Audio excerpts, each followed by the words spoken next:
السلام عليكم ورحمة الله وبركاته. Alhamdulillah wa salatu wa salam ala Rasulillah. In fact, I will go take you back to this screen so that we just go for a quick review. We have things to understand, things to do, and things to never do, and we have other things to add. So, this is the list we explained last time, which is the things that we need to understand and keep in mind. Youth are neither children nor adults. Youth is a developmental stage. Youth have needs, desires, and wants. Youth are extra sensitive. Youth prefer space over interest. Adults are not always right. Adults are not always right. Every teen is a different person. Every teenager is a different person. So each one needs their own treatment. Okay, let's move to things to do. First, to accept youth as a transitional stage.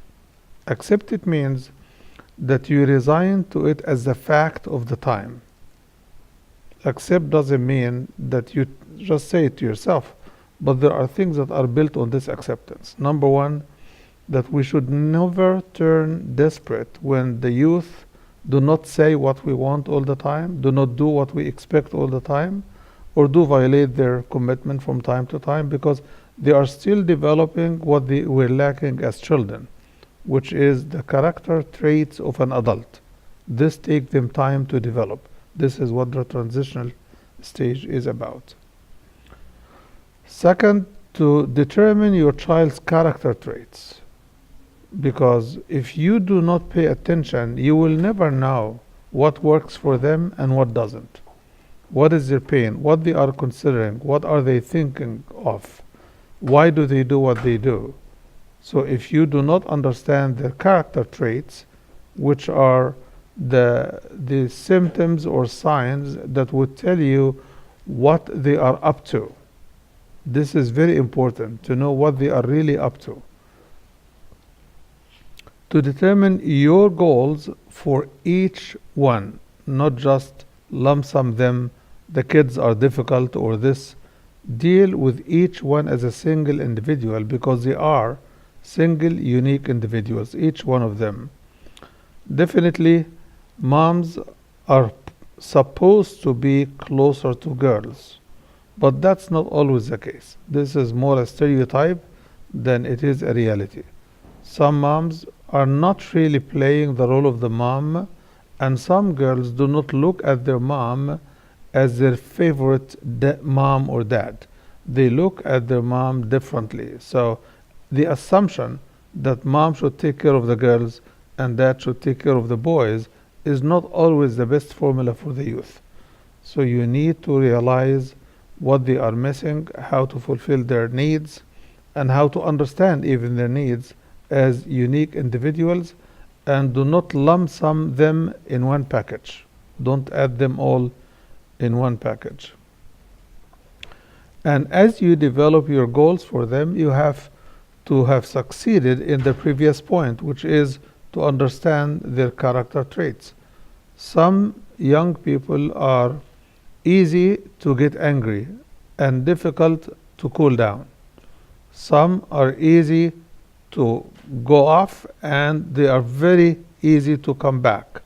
So we need to define what do I want this particular child to develop of skills, attitudes, and knowledge, so that I can help him or her, instead of turning the child into a fight or turning him into an adversary. They are more inclined to turn you into an adversary once you say no to anything. But on our side, we need to train them that we are there for them, and we are not their enemies, we are not their adversaries, but our action has to say those messages, not our talk. We try to rely a lot on what we say and think that just saying anything will do the trick. Not with the youth. The youth would like to see you doing what you're saying and assuring them of what they expect, instead of just saying lip service or preaching, which we all tend to do. And we take a lot of their energy when we keep preaching and they are unwilling to listen, and it doesn't produce any result. So we need to focus, what is my goal? For example, a teenager in your home may be more known for being stubborn than anything else. Then that should become a goal. How to teach my child not to turn into a stubborn adult? So we need both to do education and preaching, and we need to do specific guidance for this kind of attitude, because stubbornness can hurt him even into his future. So we need to know some of those traits that stand in their way of advancing. Some of the teenagers are harming themselves by over stereotyping themselves, like saying, oh, I'm not good in math. And then they kill the math skills that they even had. But we need to teach them not to over stereotype themselves. Know your strengths, know your weakness, treat your weakness appropriately. You can acquire skills that you don't have, and you can go back and review what you needed to do earlier, but do not stereotype yourself. Stereotyping oneself leads to inhibiting our skills rather than developing them and nurturing them. So determine your goals for him and her is not only limited to their manners or their attitude, but also into their study, into their picking of friends, into their choice of words, into their relationship with adults around them, their uncles, aunts, relatives, neighbors, so on and so forth. So we need to work with the whole package, not just what bothers us. Because most of the time we focus on what bothers us and we see everything as pleasant and perfect. And that blinds us from seeing signs of things to come just because we are not bothered yet. But when they reach a point of bothering us, we make it an issue. I believe we should study them one at a time and get to know what are their good traits, their bad traits, good attitudes, bad attitudes, good skills, bad skills, knowledge missing, knowledge they have, and build on what they have already developed that is good to build on. So you use their positives to build, and you focus on their negative to correct it or to help them correct it rather than you correcting it. Specify how to deal with every trait. So everything you learn about your child, you need to read a book or two. How do we deal with stubborn kids? How do we deal with adult tantrums? Because youth throw at you adult-like tantrums. What's adult-like tantrums? When they get into dispute and they are not skilled in articulating themselves, they end up throwing a fight, either screaming or yelling or slamming a door or leaving the room. These are adult-like tantrums. We need to teach them that there are ways to communicate that can resolve the issue with reason and logic rather than either escaping the situation or totally trying to ignore the problem or blind myself with my own hands. So we need to teach them skills of communication, skills of dealing with problems and overcoming a crisis, not only just a simple problem. So specify how to deal with every trait that you discover in your young man or woman. Determine everyone's needs and wants and help them separate the needs from the wants, the desires from the basic needs and what they need. Most of the time, kids at that age do not know what they need, but do know very well what they want. So don't confuse the two issues. What I need is to put more time, for example, for this subject, right? But what I want is to go out and play like a child. We need to help them grow from a child's attitude towards decision making into an adult-like definition of issues and dealing with each issue separately. So help them define needs and wants, and this requires a broken record approach so that they keep remembering what they need vis-a-vis what they want, and to take what their needs are as their priority. I need to do this, then that goes into a priority list. not just whenever. When do you do this? Oh, when I have time. And what are you doing now? I'm just waiting for the dinner. Use your time, because time skills are very important. Time management is very important. Time control is very, very critical for their growth and development. So determine everyone's needs and wants, separate the two, and teach them that wants are different from needs, and help them make a list of what is called the need of the moment vis-a-vis the need of this year. So this year I have a target, I have objectives. I want to improve my grades in math, but that has to be broken, for example, into weekly achievements, monthly achievements, quarterly review, so that I monitor, am I doing what I need to do or doing less, or am I wasting my time and not achieving it on my own, so I need outside help. So all of these issues require close monitoring without choking them, because they do not like adults around them, as we mentioned before. Deal with each according to their own nature. Deal with each one of them according to their own nature, not according to what you would have them done 10 years ago. Oh, it's my mistake, I didn't do this, that's why you're doing this. All of this discussion is wrong-headed. What is very important is where to focus from now and move forward. Help them define goals and plans.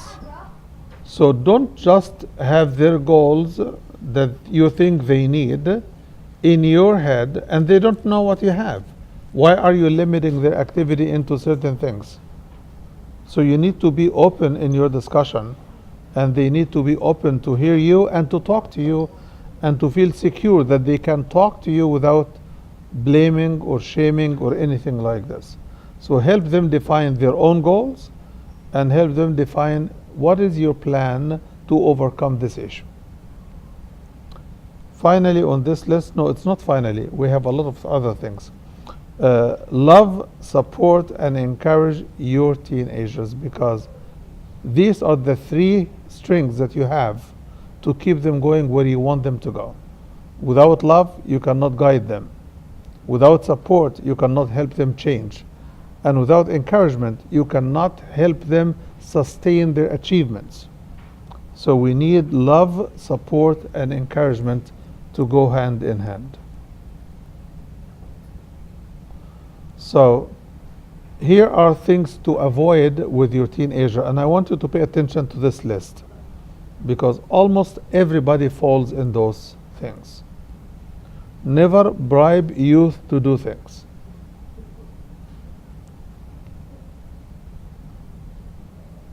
You can trade, but don't bribe. You know the difference. Yes. I tell her, come and give me a back rub, I'll give you money. Huh? Massage. Yeah. I'm tired, but if you offer money, they'll come. Can you explain a little bit the difference? Yeah, the difference between trade and bribe is that you give them something that you think they want or need, right? And this is meant to be a bribe, which means you want them to do something, but they refuse to do it. So you try to give them something in return. But trade would mean if they agree with you that something is in their interest, but they are just lazy to do it, then if you give them a reward or a promise or a trip or allow them something that they would love to have, then that is a business, that's trade. So trading is okay, but don't do it always, because you don't want to turn the relationship into a business relationship. Okay. What example did you give her? Yeah, I tell them, Mama, can you please give me a back rub? Oh, I'm tired. I'll give you $20, they'll come. It's very common. That's bribing. Yes. Right? Yeah. $20 is pretty good. Well, It's a if good I- job. No, but if I start high, next time it'll be higher, so I'll stop. I start low. So I was giving this seminar to some group, and one of them said, my son is 300 and some pounds, his weight. So the father says, if you lower your weight to 250, I will give you, and the son is waiting, and I said, what do you give me? $5. So sometimes, really, joking with your son or daughter makes you get and feel closer to each other. I am not suggesting that you give them $5 for 100 pounds, but but I'm saying this was a joke, and the son understood it, the dad understood that it was a joke, but it gets a point across. Never talk down to youth. They know all what you want to tell them of their shortcomings. It doesn't mean we should not talk about it, but we should not talk in a demeaning way. For example, your son or daughter is lazy. You wake them up at Fajr and they don't want to leave the bed because the bed is at the best time, right? And we adults sometimes, we slack, right? So we need not to demean them for wanting 5 minutes more or 10 minutes more. Give it to them. The way I used to do with my kids when they were young, and I still do it with those who are even adults, I tell them, Bilal, do you want to catch Fajr before the sunrise? That's it. And it's a decision they have to make. So, do you want to wake up before sunrise? Do you want to catch the Fajr? That's a prompt, it's encouraging, and you have done your duty as far as waking them up. Okay? So, I believe the language matters in their self-esteem and the feeling that you really are talking out of love. And one other element very important for them is you're talking to them with respect.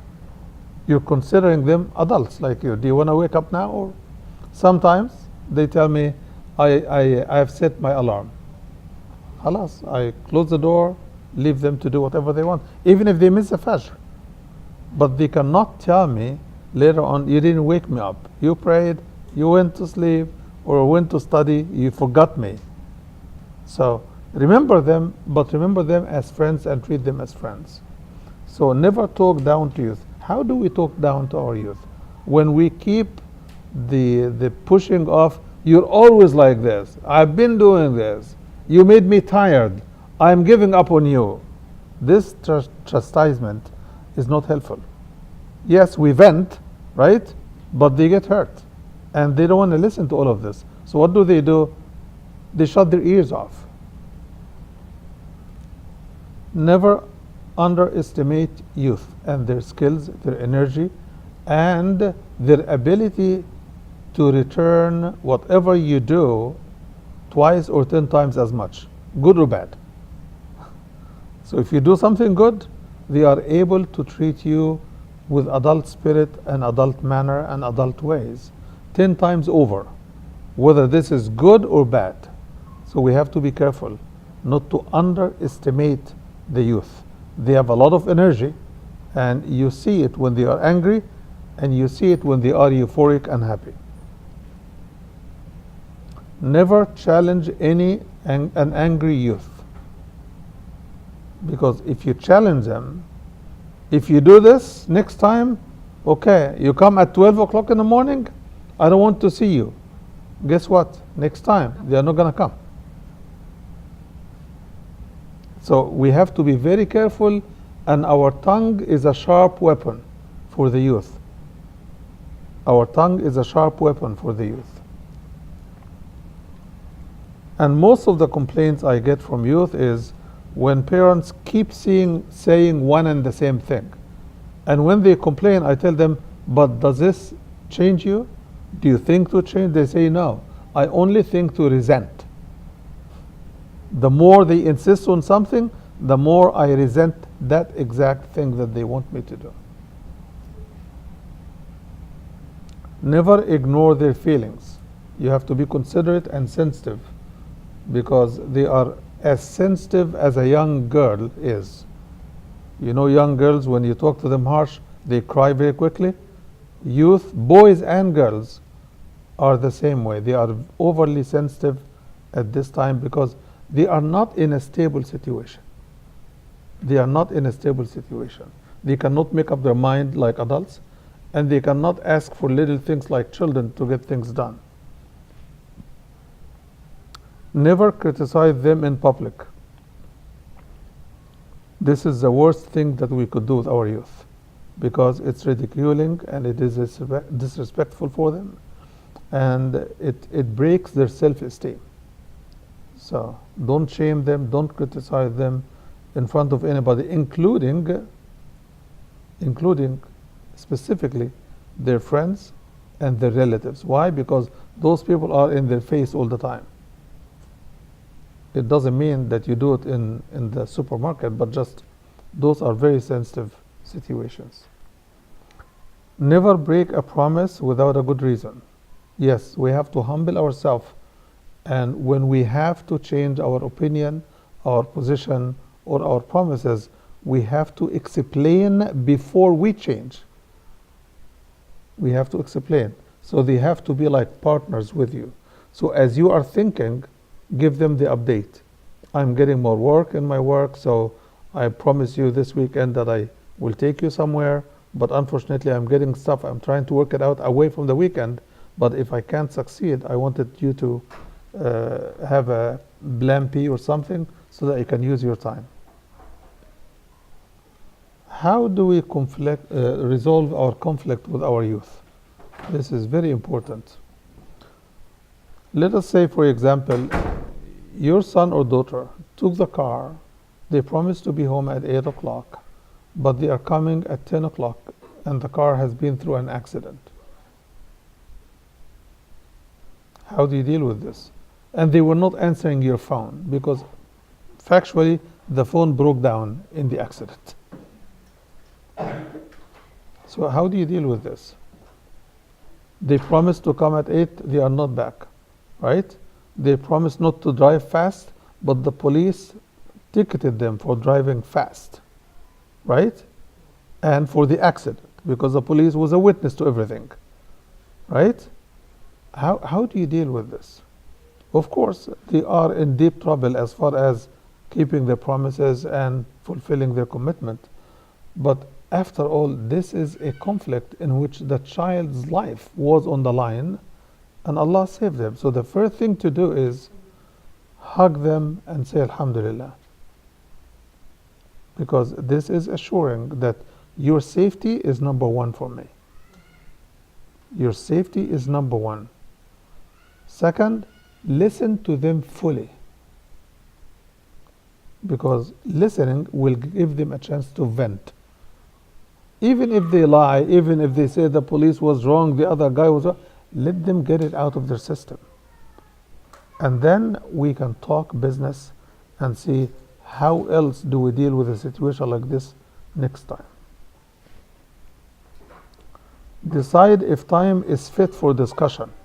Most of the time, when I am hot and they are hot, it is not good time for discussion. So if you're hot, let go. If they are hot and not able to listen and focus, let go for the time and tell them go take a night of rest.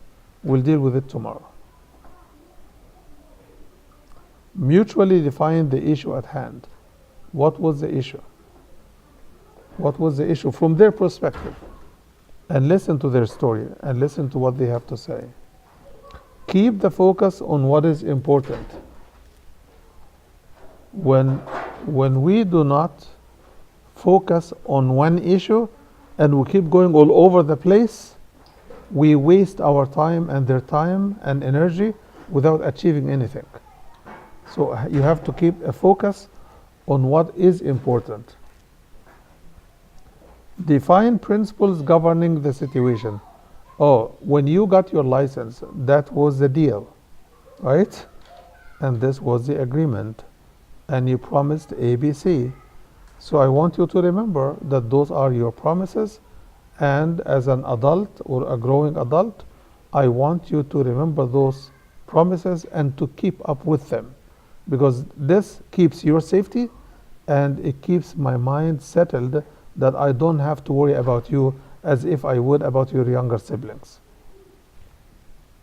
Define the start, the cause, and the reaction. Where did things start? So let us say he came safely, but it is 12 o'clock, right? And there was no reason for him or her to stay up until 12. That is my perspective, because he has been there for 4 o'clock. From 4 o'clock to 12 o'clock is a long time, 8 hours. So he can tell you, then somebody came to my friend where we were playing this and this happened. Overlook those childish excuses and accept them, but teach them a lesson that those excuses could work when you were younger, but now you are a man, right? And you take a key of a car which can kill or help somebody. You have to act responsibly in terms of your time and so on and so forth. So if you are unable to excuse yourself because it's late, if you are ashamed to say, I promised my mom to be there at 8, then say, I promised my dad, right? Or say, I promised to get the car back home at 8 o'clock because somebody needs it. But hiding behind you pretending you are an adult and you don't get excuses from the home is not the right thing to do. Assure them of love and commitment always, because this assurance is very soothing for them. Even though kids of that age do not always like hugs and all of that, but they love to be loved and to hear that they are loved. Promise least penalty if he or she is responsible. If they behave themselves responsibly, like for example, something happened and they are going to be late, what is the responsible thing to do? It is to call home and say, I'm sorry mom, I promised you to be here at 8, it's 7:30, it doesn't look like we are finishing at 8. It looks like, no, you need to come at 8, you promised this. Don't do that. Just ask him, how late is late for you? Let him make a commitment and tell him, keep that commitment. The 8 o'clock is gone, but keep that commitment. 9 is 9. Continue. Agree to correction and future approach. When they do something, they feel so ashamed, like a child who peed in his pants, and they want to get out of the situation as soon as possible. So they make, a lot of promises. What you need to focus on, correction. How do we avoid this situation next time? How would you do if you come across the same situation next time? That becomes a promise and a correction that you need to hold him against. Okay. Keep the dialogue channels always open. Do not close the door of discussion. Whatever they want, whenever they want discussion, open up. Don't say, I'm not talking to you until. It's a bad decision. It's not good. Let them talk, because the more they talk, the more you understand where they are coming from, and the more you have things to work with. But if you shut them off, then there is no way you could get to know what's in their heart. Keep your cool throughout the discussions. Keep your cool. Try to always be the cool-headed side of the discussion. Don't hype it. Don't get angry. Use a broken record as needed. Didn't I tell you this?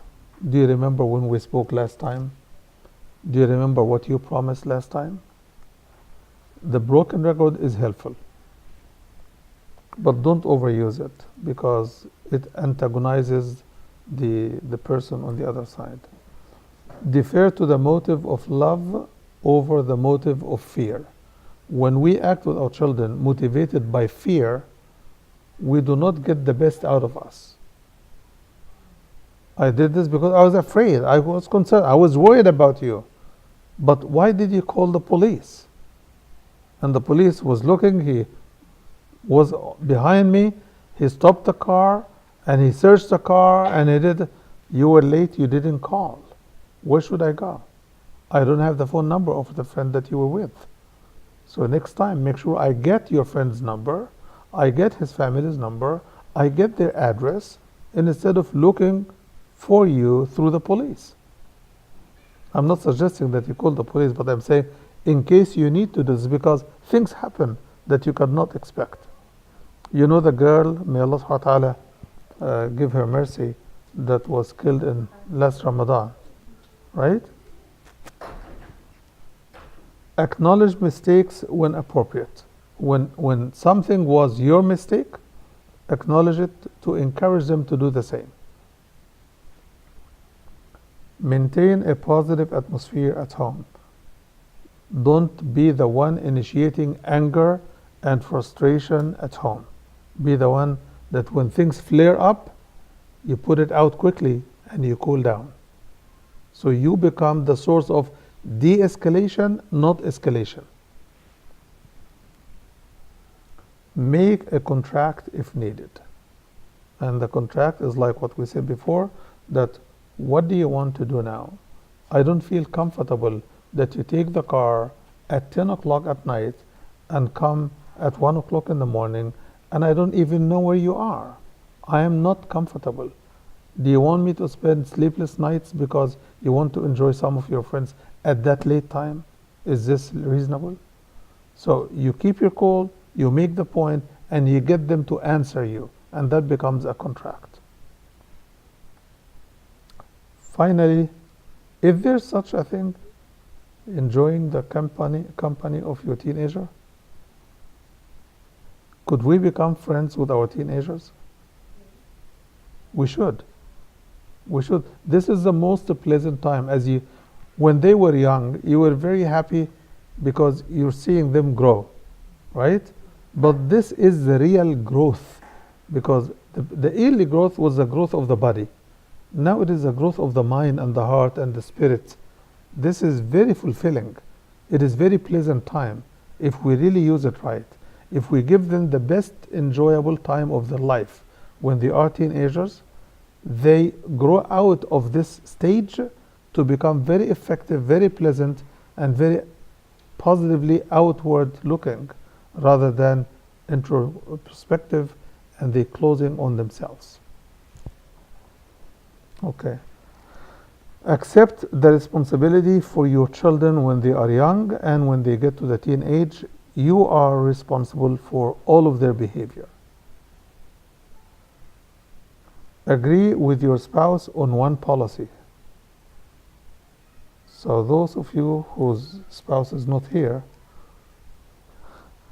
you need to explain everything you learn. Then our policy goes. Huh? Then our policy goes. Yeah. They're not here, so they. Yes.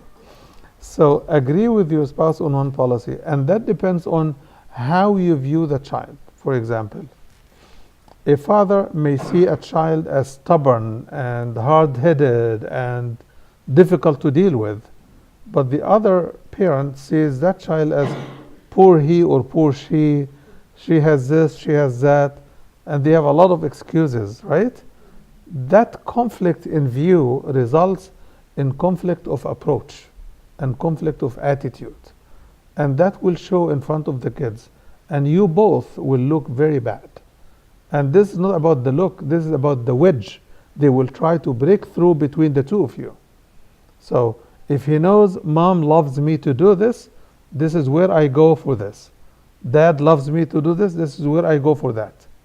So you need not to leave a wedge, and do not also choke them with a joint policy. Some parents who attended this program before, they became solidified together as galvanized against their children. But that's not the intent. The intent is see them in one view, so that when your wife makes a decision, she is making it considering what you have of information with her, and vice versa. So you don't have fights over who did what, you are spoiling them, no, you are too tough. All of those discussions can go away if we see them from one and the same perspective. Sure. So what if you're divorced, or you live in separate houses and you have kids? How do you suggest that? Where the kids spend most of the time, the other parent must defer to the one with whom the kids live. Because if we don't have deference for where the kids actually live, then we will frustrate the parent who is responsible for their guidance. he or she will be very frustrated, and that's not going to serve them. But we should always communicate. We should always communicate. By the way, some people, they are communicating better after divorce, unfortunately, than they were inside the marriage. Because some people, when they know they lost the battle, they stop fighting.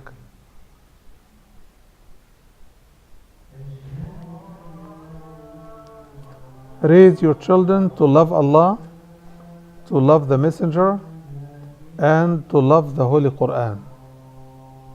When does this start?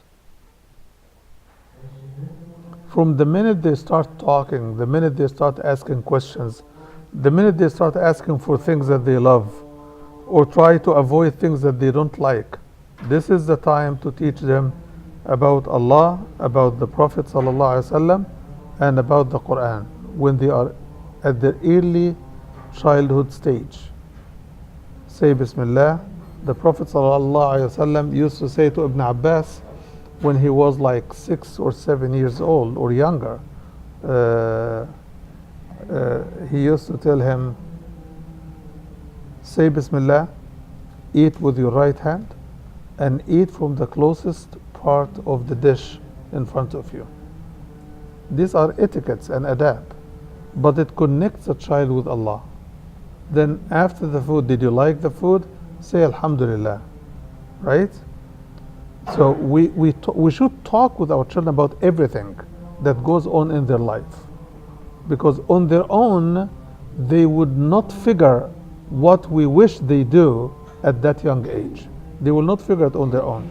Usually, our country and the Somali people, we push it for the kids to learn the Quran, especially for to memorize the Quran. By the time they memorize, they don't know even the meanings. Yes. Even ourselves, we don't know. Yes. Yeah. Then we try to say, did you read the Quran? We don't need to lose the Quran. We push them all the time. And this you is what can- I love about Somali. But the problem, later they're gonna say, they start in line. Yeah. Yeah, they start in line. And you just say, They would have lied about something else, don't worry about it. why we are so worried, because they even make it for 3 times for. Definitely, every positive thing we do, we can do better. The problem is when we stagnate in our goals, it becomes boring for them, because children like change, excitement, activities. They like to see achievements. But I memorized, it's finished. What do you want? I finished. You kept pushing me. I finished the whole Quran. What do you want me to do? Let me give you an example. I come to the Will Bridge. Alhamdulillah. I love for this masjid. MashaAllah. Alhamdulillah.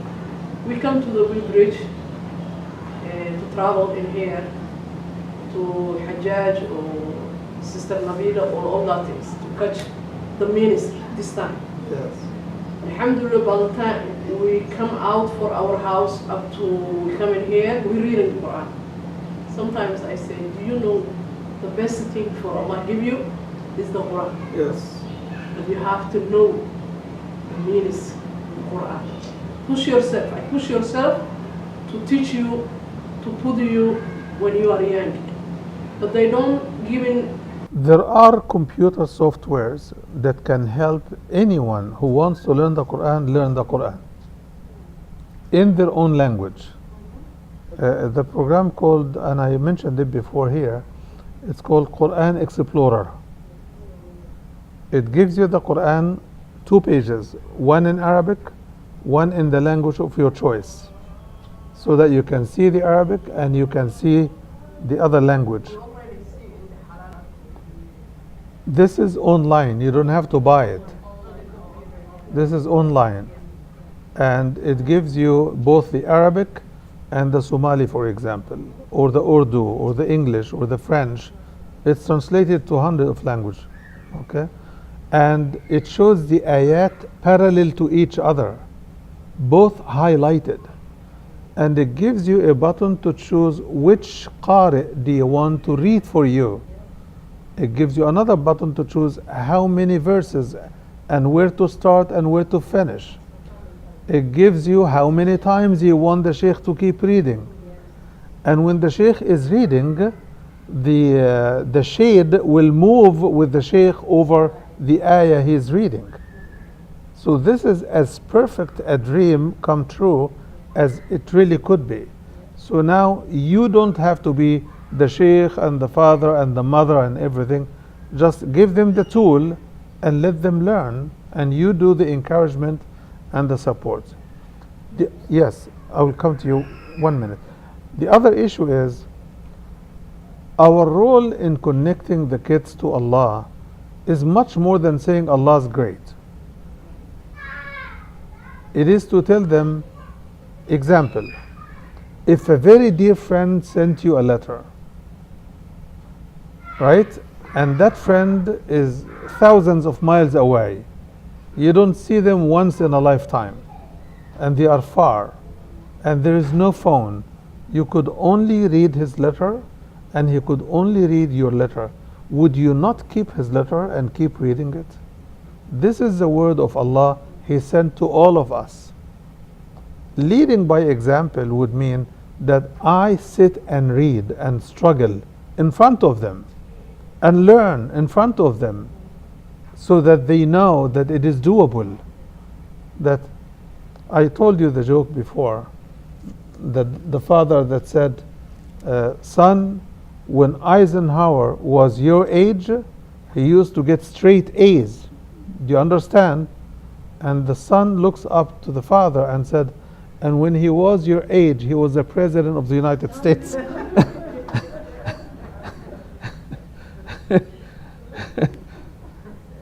So we need to really get on our knees with our kids and learn, show them what learning is, what struggle is, and what the achievement is worth. It's worth a lot. So also we need to keep focusing. This is Imam Ali's statement, by the way, not mine. He says, if you want to talk to Allah, stand up and pray. If you want Allah to talk to you, open the Quran and read His words. He's talking to you. This is going to leave a good message with the child that what he memorized is so valuable, but we want to turn the value into a practical value by more understanding. Also, letting them attend sessions of knowledge and ask questions. And when they read the Quran and they have a question about the meaning, let them write it down, right? And when they come to the masjid, to make the point to ask those questions before they leave. Yes, Saima. Yeah, I was just saying that we were talking about practical values. So what I would encourage people to do is my husband has like a math program, but we do 3 parts.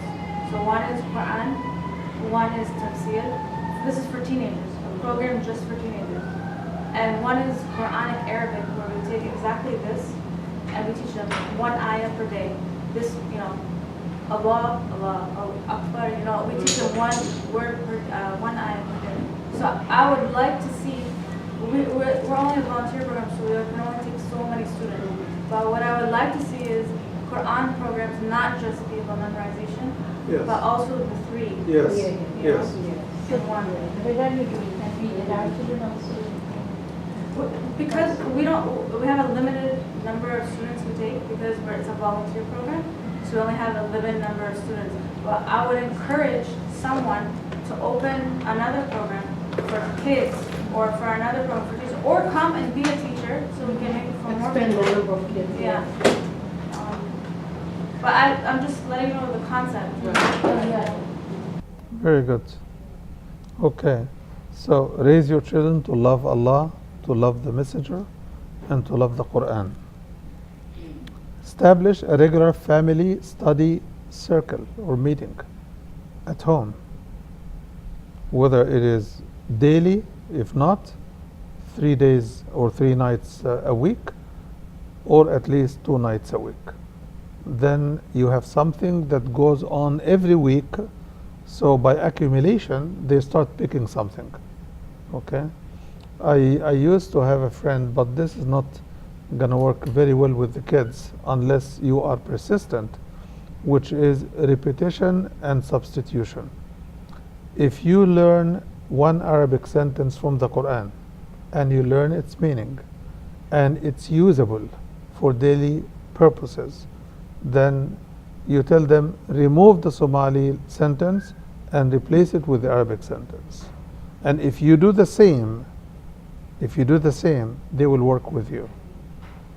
So you keep building one sentence a week, two sentences a week, and you will find yourself talking Arabic with the kids, and the Quran will become very pleasant and very easy.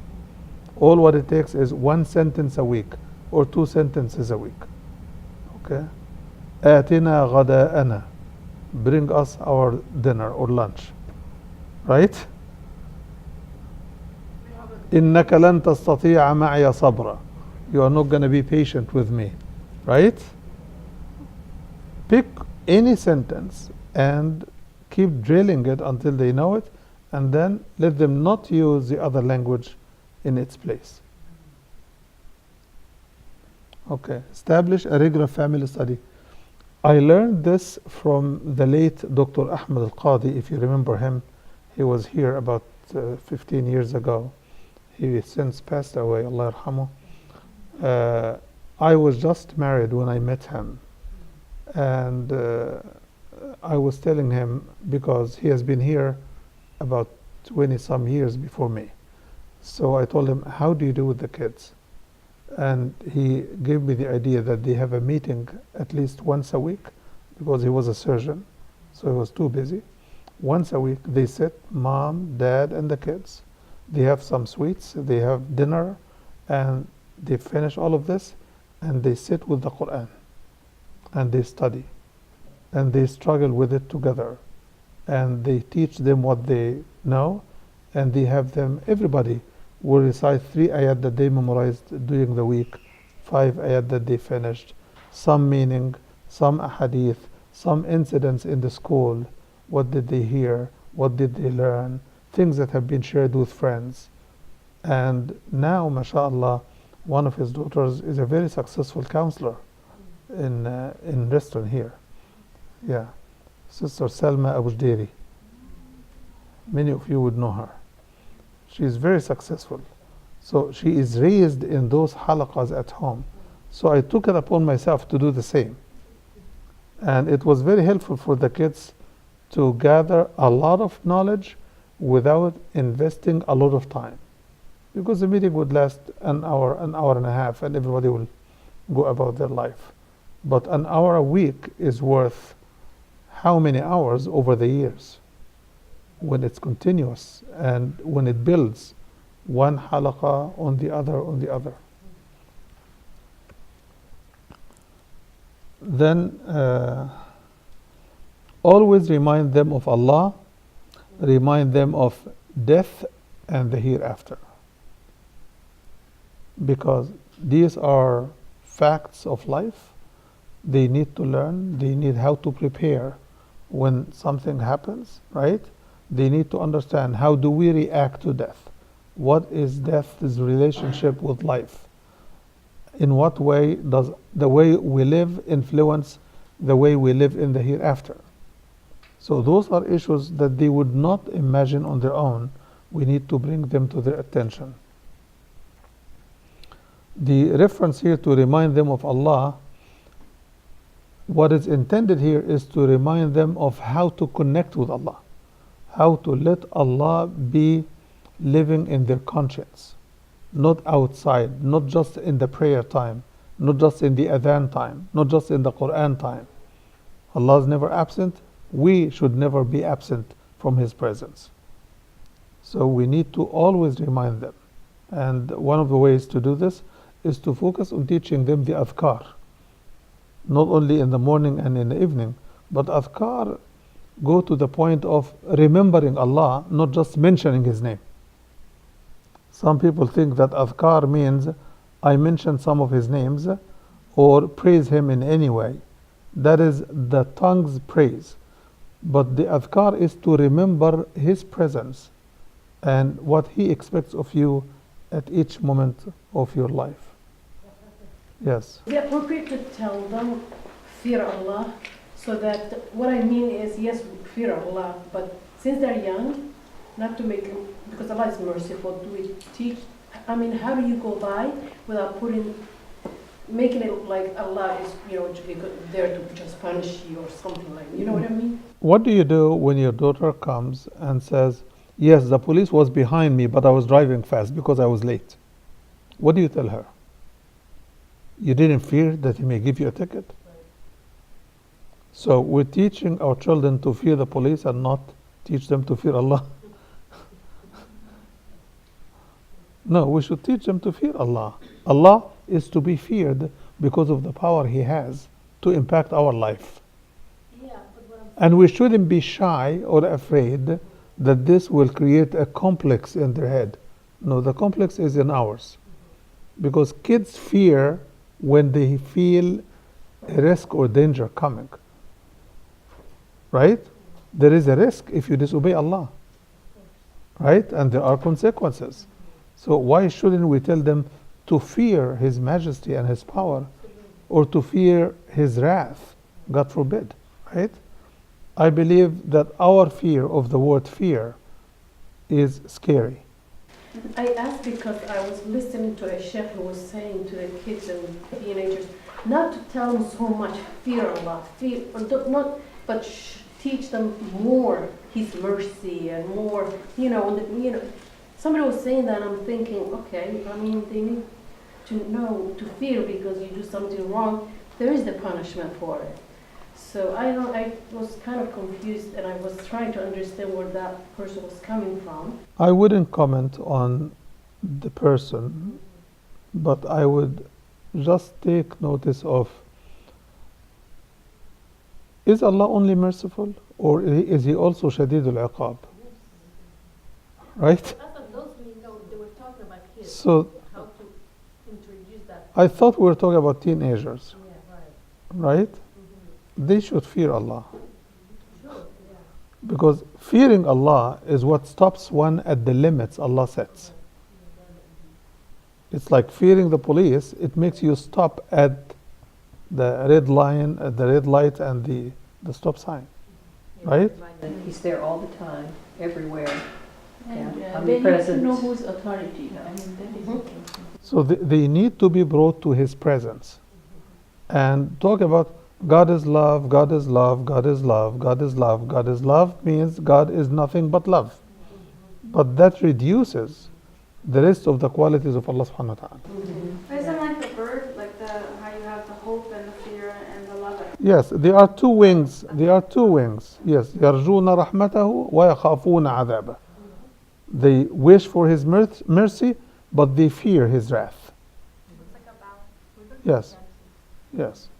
Definitely, if you focus on one and exclude the other, that is not right. And if you keep dwelling on just one, that is even worse. So don't forget the other side. Okay. Talk with them about yourself, your concerns, hopes, and fears, and trust them to listen to you as if they were adults. Okay? When you're out of job and you're struggling to make ends meet, they need to be part of your life. Not to scare them, but to tell them this is part of life. I have been out of job before, but Allah always provides. And I trust Allah to not forget us. He is not forgetful. And we will be taken care of. But I wanted to let you know that at least until I get a job, I wouldn't be able to give you everything I would have loved to. So just be careful not to get angry when I tell you no or something like this. Yes. What age? I'm talking about teenagers, like 14, 15, 16. Get your home a good library for everybody. Now the libraries are available on the tablet and the phone and everywhere. So just help them choose something that's beneficial. There is something in Arabic called Al-Maktaba Shamila, the comprehensive library. And it has lots, if not almost every Islamic book you want to have. And many of them come in PDF. So the library that would have taken this whole room is part of my phone. That's part of it. So accessibility is key, and you could do the same thing by guiding them to websites. Like there are websites for fatwa, there are websites for books and knowledge. So if you want some references, I can leave some information with Yusuf for everybody, inshallah. Okay? Respect and value their feelings and views. Explain why you see things the way you do. Keep their secrets, very important. If you want to keep their trust and openness and transparency with you, you have to keep their secrets. Be fair and just. Sometimes we share their secrets, but it's only his uncle, it's only his aunt. But that's where you want to keep the secrets away from, because those are people that he faces quite frequently. Be fair and just. Don't overdo something and don't underdo what you need to do. Accept the positive change in their behavior. This is your way of giving them motive to continue to do well by showing them that you recognize their development. I liked it last week when you did this and this and this with your sister. It shows me that you're becoming a man. That is very important for them, to know that you are noticing their change. Fill their time with planned activities. This is very important. And if they do not know how to plan, you need to help them. And if you do not know, ask other parents about activities available in the open, whether it is a museum visit or any other place. Okay? Join them in positive activities. Don't leave them alone all the time, because they will fall on their friends for fun and you will be the source of pain. But if you join them when they have fun, they take you for a friend. So this is very important. I believe that this is the last one here.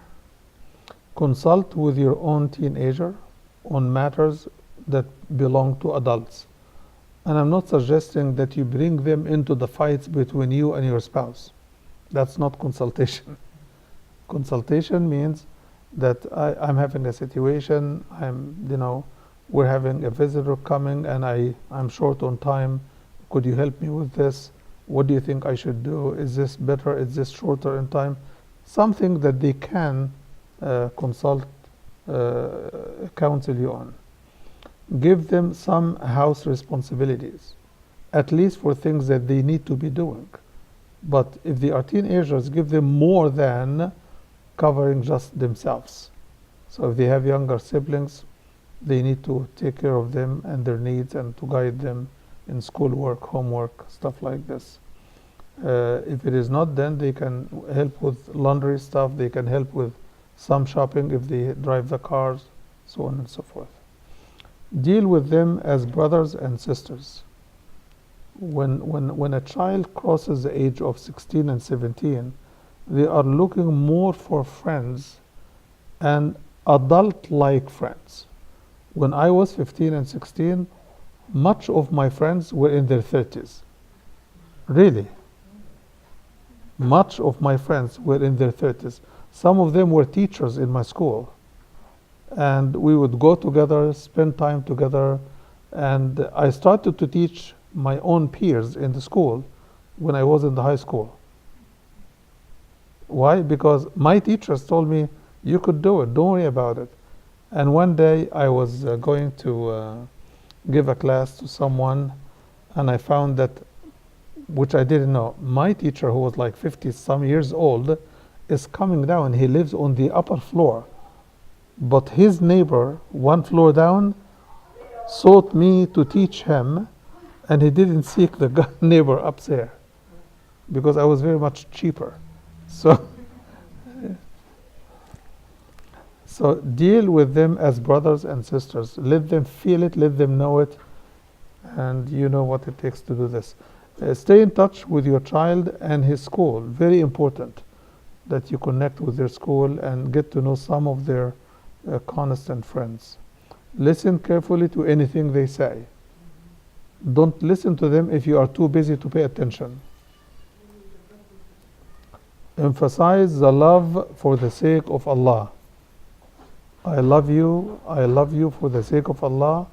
I love you because you are lovely, because you are pleasant, because you are cooperative, because you're doing your work, you're developing responsible behavior. Give them the reward for their good things. Meet their reasonable expectations.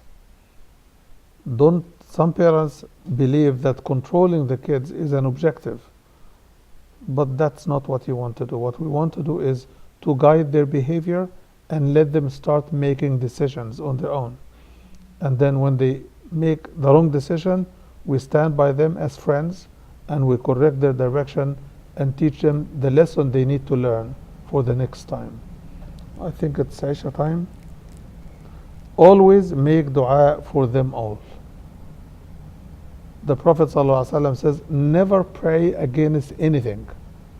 Never pray against even your car, your camel, your house, because he says it may meet an open gate in heaven and be answered exactly the way you say it. So be careful not to pray against your children at all. Okay? جزاكم الله خيرا. سبحانك اللهم وبحمدك. أشهد أن لا إله إلا أنت نستغفرك ونتوب إليك.